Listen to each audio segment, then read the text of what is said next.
भदोही जिले के डीग ब्लॉक क्षेत्र स्थित बाबा सिमरादनाथ धाम गंगा तट पर शुक्रवार को जनेऊधारियों का सबसे बड़ा वार्षिक पर्व श्रावणी उपाकर्म बड़े ही धार्मिक उत्साह और पारंपरिक विधि विधान के साथ संपन्न हुआ। आचार्य पंडित विनोद माधव जी महाराज के निर्देशन में सुबह से ही श्रद्धालु गंगा तट पर जुटने लगे। मंत्रोच्चार और वैदिक अनुष्ठानों के बीच दर्जनों श्रद्धालुओं ने गंगा में 10 विधि स्नान कर पुण्य अर्जित किया। श्रावण मास की पूर्णिमा तिथि पर आयोजित इस अनुष्ठान में जनेऊधारियों ने पहले गंगा जल में आचमन किया, तत्पश्चात पवित्र स्नान, ध्यान, ऋषि पूजन और जनेऊ पूजन की विधि पूरी की। मान्यता है कि इस दिन विधि पूर्वक श्रावणी उपाकर्म करने से जीवन के पाप क्षीण हो जाते हैं और साधक को नई ऊर्जा व आध्यात्मिक शुद्धि प्राप्त होती है। कार्यक्रम के दौरान आचार्य पंडित विनोद माधव जी महाराज ने श्रद्धालुओं को श्रावणी उपाकर्म का महत्व बताते हुए कहा, यह पर्व न केवल आत्मशुद्धि का साधन है, बल्कि यह ऋषि परंपरा को संजोने और धर्म संस्कारों को आगे बढ़ाने का भी अवसर है। इस कार्यक्रम को समझने के लिए देखिए पूरी खबर। नमस्कार साथियों, इस समय मैं मौजूद हूँ भदोही जिले के सुप्रसिद्ध ऐतिहासिक प्राचीन नई काशी के नाम से विख्यात बाबा सिमरादनाथ धाम में। आज यहाँ गंगा तट पर श्रावणी उपाकर्म के विधि द्वारा पूजन पाठ हुआ। आइए उसके बारे में गुरुजी से जानते हैं, आखिर इस विधि का पूजन पाठ करने से किस तरह का इंसानों को लाभ मिलता है और यह क्या पूरा कार्यक्रम था। गुरुजी, आपका बहुत बहुत स्वागत है। बहुत बहुत धन्यवाद विजय जी। आज देखिए श्रावण महीने की पूर्णिमा और जो श्रावणी के नाम से विख्यात है, यह बड़ा विशिष्ट पर्व होता है श्रावणी उपाकर्म। आप जानते हैं कि 3 प्रकार के ऋण हमारे सिर पे हमेशा रहते हैं, देव ऋण, ऋषि ऋण और पितृ ऋण। तो देव ऋण तो पूजन से देव ऋण से हम मुक्त होते हैं। पितृ ऋण से शास्त्रों में विधान यह है कि अगर बेटा हमने पैदा कर दिया तो पितृ ऋण से मुक्ति हो जाती है। लेकिन ऋषि ऋण से कैसे मुक्त हो? उसका विधान यह है कि ऋषियों के द्वारा बनाए गए जो सदग्रंथ हैं, हम उसके स्वाध्याय के माध्यम से तथा आज श्रावणी उपाकर्म के अवसर पर 10 विध स्नान एवं ऋषि पूजन के माध्यम से, जैसा कि आपने ऋषि पूजन किया और यज्ञोपवीत पूजन के माध्यम से, तो हम ऋषि ऋण से ऋषियों के प्रति अपनी कृतज्ञता ज्ञापित करते हैं, जिन ऋषियों ने अपना जीवन समर्पित करके हमारे लिए मार्गदर्शन दिया है, हमको वेद शास्त्र पुराण के संबंध में बताया है।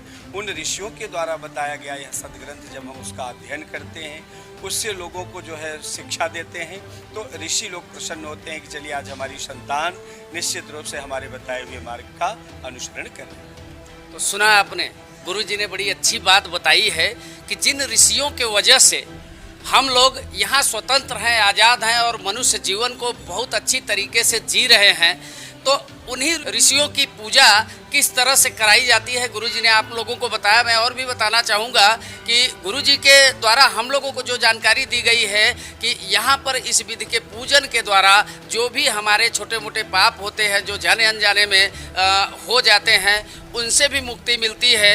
और साल के अंत में यानी श्रावणी नक्षत्र जो आता है साल के हर साल के अंत में, उस पूर्णमासी के दिन, पूर्णिमा के दिन इस पूजा का विधान है और इस विधान का प्रयोग करने से यानी पूजा पाठ करने से इंसानों को अपने पापों से मुक्ति मिलती है। और ऋषि जैसे लोगों का, जो हम लोगों के पूर्वज हैं, कहीं न कहीं सनातन धर्म के वो लोग रचयिता हैं, निर्माणकर्ता हैं, उनकी पूजा करते हैं, उनको याद करते हैं, साथ में पितरों को याद करते हैं, गुरु पूजन करते हैं, जनेऊ पूजन करते हैं, बहुत सारी विधियाँ है।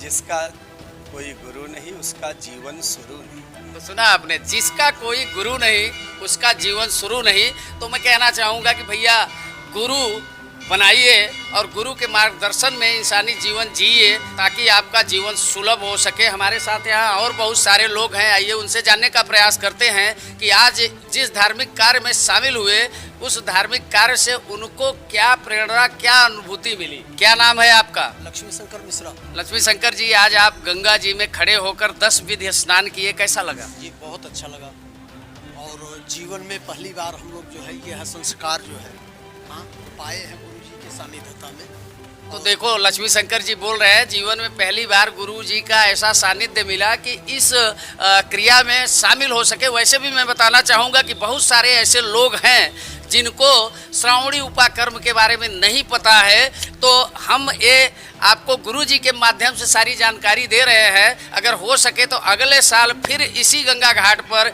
इसी तरह का कार्यक्रम आयोजित किया जाएगा जो काफ़ी बृहद रहेगा। अगर आप लोग भी आना चाहे तो उसमें आ सकते हैं, शामिल हो सकते हैं इस उपक्रम में। तो आइए कुछ और लोग हैं हमारे साथ, उनसे जानने का प्रयास करते हैं। क्या नाम है आपका? शारदा प्रसाद मिश्र। शारदा प्रसाद जी, आज आप श्रावणी उपाकर्म में 10 विधि स्नान किए, कैसा लगा? बहुत अच्छा लगा, मन प्रफुल्लित हो गया। अभी तक हम लोगों को इस विषय में कोई जानकारी नहीं थी। आज हम लोगों को पता चला कि यज्ञोपवीत धारण करने का महत्व क्या है और कैसे किया जाता है। उसको गुरु जी ने विधि विधान से कराया, जिससे हम लोग गुरु के चरणों में नतमस्तक हैं। हमारे साथ कुछ और लोग हैं, आइए उनसे जानने का प्रयास करते हैं कि ऐसे धार्मिक कार्यक्रमों में शामिल होकर किस तरह की अनुभूति होती है और कैसा महसूस होता है। क्या नाम है आपका? हमारा गुलाबचंद शुक्ला नाम है। गुलाबचंद शुक्ला जी, आज आप श्रावणी उपाकर्म विधि से स्नान किया, कैसा लगा? हमको बहुत अच्छा लगा और गंगा जी में खड़े होकर के सब विधान से गुरु जी, माधव जी, शास्त्री जी हमारे ऐसे विधि विधान से स्नान कराए कि हमको बहुत अच्छा लगा। भाई जनेऊधारी जो लोग भी है, बगैर यज्ञोपवीत पूजन के बाद जनेऊ को धारण ही नहीं करना चाहिए। जिस तरह से आप तस्वीरों में देख सकते हैं कि गुरु जी ने यज्ञोपवीत यानी जनेऊ का किस तरह से पूजन कराया और विधि विधान से पूजन कराया। और साल में 12 महीने होते हैं, गुरु जी ने अपने सारे शिष्यों को 12 जनेऊ दिया और उनको बोला कि हर महीने के पूर्णमासी को जनेऊ धारण करना चाहिए यानी बदलना चाहिए। सुविध गंगा स्नान द्वारा छोटे मोटे पाप कट जाते हैं। आपको कैसा लगा स्नान करके? गुरु जी के माध्यम से यह श्रावणी उपाकर्म एवं 10 विधि स्नान का कार्यक्रम आज आयोजित किया गया है। इसके लिए मैं उनका आभारी हूँ, उनके द्वारा आमंत्रित किया गया और इस कार्यक्रम में हमको भाग लेकर के बहुत ही आनंद की अनुभूति हुई है। इसलिए आपके चैनल के माध्यम से मैं कहना चाहता हूँ कि जो भी इसको सुन रहे हैं, अगले साल यह कार्यक्रम आयोजित होगा तो वह सभी लोग इसमें प्रतिभाग लेना चाहें, क्योंकि सनातन धर्म में बहुत सारे शास्त्रों में बहुत सारी विधियों का वर्णन है, लेकिन जब तक गुरु जी के माध्यम से आप लोगों को कोई ज्ञान नहीं मिलेगा तब तक आप लोग नहीं जान पाते हैं। इसलिए गुरु जी के सानिध्य में सभी को आना चाहिए। तो भैया आप लोग जो लोग भी देख रहे हैं, तो इस विधि में अगर आप भी शामिल होना चाहते हैं तो इस साल तो निःशुल्क यहाँ पे गुरु जी ने बड़ा भव्य कार्यक्रम का आयोजन किया था और बहुत सारे लोग इसमें शामिल हुए। और हमें उम्मीद है, पूरा विश्वास है कि अगले साल इस कार्यक्रम में काफ़ी भीड़ इकट्ठी होगी, जिसकी व्यवस्था करने के लिए जो गुरु जी की समिति है, बेड़ी माधव साधना साधक समिति, उसके तत्वाधान में यह जो कार्यक्रम आयोजित हुआ है, इस कार्यक्रम में आप लोग भी शामिल होइए और अपने छोटे मोटे पाप को काटिए और पुण्य हासिल करके भगवान का आशीर्वाद प्राप्त करिए।